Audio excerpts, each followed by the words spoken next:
ಮುಂಡಗೋಡದ ಆದಿಜಾಂಬವ ಕನ್ನಡ ಮಾಧ್ಯಮ ಪ್ರೌಢಶಾಲೆಯಲ್ಲಿ ಮೌಲ್ಯಯುತ ಶಿಕ್ಷಣದೊಂದಿಗೆ ಸಂಸ್ಕಾರಯುತ ಜೀವನ ಎಂಬ ವಿಷಯದ ಕುರಿತು ವಿಶೇಷ ಕಾರ್ಯಕ್ರಮ ನಡೆಯಿತು. ಕಾರ್ಯಕ್ರಮವನ್ನು ಉದ್ಘಾಟಿಸಿ ಮಾತನಾಡಿದ ಸಮಾಜಮುಖಿ ಚಿಂತಕ ಆರ್.ಜೆ. ಬೆಳ್ಳೆನವರ ಇಂದಿನ ಸ್ಪರ್ಧಾತ್ಮಕ ಯುಗದಲ್ಲಿ ಕೇವಲ ಅಂಕಗಳಿಗಿಂತ ಮೌಲ್ಯ ಮತ್ತು ಸಂಸ್ಕಾರದ ಶಿಕ್ಷಣಕ್ಕೆ ಹೆಚ್ಚಿನ ಮಹತ್ವವಿದೆ ಎಂದು ಪ್ರತಿಪಾದಿಸಿದ್ದಾರೆ. ಸಂಪನ್ಮೂಲ ವ್ಯಕ್ತಿ ಶಕ್ತಿ ಪ್ರಸಾದ ಜಂಬಗಿ ಮಾತನಾಡಿ, ವಿದ್ಯಾರ್ಥಿಗಳು ಶಿಸ್ತು, ವಿನಯ ಮತ್ತು ನೈತಿಕ ಮೌಲ್ಯಗಳನ್ನು ಅಳವಡಿಸಿಕೊಳ್ಳುವ ಮೂಲಕ ಸಮಾಜಕ್ಕೆ ಮಾದರಿಯಾಗಬೇಕು ಎಂದು ಕಿವಿ ಮಾತನ್ನ ಹೇಳಿದ್ದಾರೆ.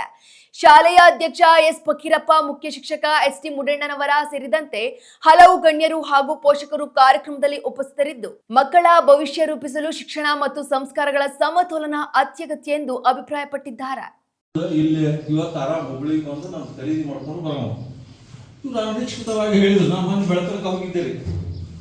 ಈಗ 8 ಗಂಟೆ ಬಸ್ ಹೋಗಿದ್ದ ಆಫೀಸಿಗೆ ಅಲ್ಲಿ ಹೋಗ್ಬಿಟ್ಟು 10 ರೂಪಾಯಿ ಫೋನ್ ಬಂತು. ಅವ್ರಿಗೆ ಹೇಳಿದೆ, ನಾನು ಸ್ವಲ್ಪ ಲಘು ಹೋಗ್ಬೇಕು, ಮತ್ತು ಹಿಂಗ ಕೆಲಸ ಇತ್ತು ಬೇರೆ ಅಂತ ಹೇಳಿದೆ. ರಾತ್ರಿ ಎಲ್ಲ ಜರ್ನಿ ಮಾಡೀನಿ. ಮತ್ತು ಅವ್ರಿಗೆ ಹಂಗೆ ಹೇಳ್ಬಿಟ್ಟು ಅವ್ರು ಅಷ್ಟು ಇದು ಮಾಡ್ಕೊಂಡು ನನಗೆ 2 ಗಂಟೆಗೆ ನಾವು ಮುಂದೂರು ಬೆಂಗಳೂರು ಯಲ್ಲಾಪುರ ಬಸ್ ಬರ್ತೈತಲ್ಲ, ಬೆಂಗಳೂರು ಆ ಬಸ್ಸಿಗೆ ಬರ್ಬೇಕಂತ ಕಾರ್ಯಕ್ರಮ ಮಾಡ್ಕೊಂಡೆ. ಆಗ ಆಗಿಲ್ಲ, ಸ್ವಲ್ಪ ಲೇಟ್ ಆಯ್ತು. ಅವ್ರು ಕಾರ್ ಮಾಡ್ಕೊಂಡು ಇದು ಬಿಟ್ಟವರು ಮುಂದೆ ಹಾನಗಲ್ಲಿಗೆ ಹೋಗಿ, ನಾನು ಹಾನಗಲ್ಲಿಂದ 10:00 ಬಂದೆ. ನಿಮ್ಮ ಟೈಮ್ ಅಡ್ಜಸ್ಟ್ ಇದೆಲ್ಲ ನಾವು ಮಾಡ್ಬೇಕಂತ ನನ್ನ ಆರೋಗ್ಯ ಗಟ್ಟಿಮುಟ್ಟು ಚಲೋ ಇದ್ದಿದ್ದಕ್ಕೆ ಬಂದೆ ನಾನು.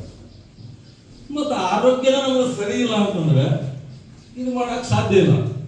ಎಲ್ಲಿವರೆಗೂ ವಿದ್ಯಾರ್ಥಿಗಳು